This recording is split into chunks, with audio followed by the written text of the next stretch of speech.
So mao kini kung naa kay membro sa pamilya nga tapulan, ayaw siya pakana, bunali siya, iampo siya sa Ginoo. Kung siya magbag-o, panalangin siya. Tagay siya sa iyang gikinahanglan. Gusto ka bang mahimong anak sa Dios? Ang Bible nagsulti, dawata si Kristo Jesus, tuo sa iyang ngalan, ug ikaw mahimong anak sa Dios. Juan 1:12. Kung ikaw mo dawat o motuo kang Kristo Jesus, isip imong Dios og manuluwas, dili lang ka mahimong anak sa Dios, kundi mahimo pug kang linuwas. Maluwas ikaw kung ikaw mo dawat o motuo kang Kristo Jesus, isip imong Dios og manuluwas.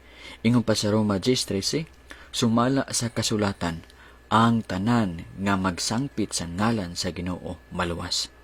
Sangpita ang ngalan sa Ginoo karon. Lord, luwas sa ako.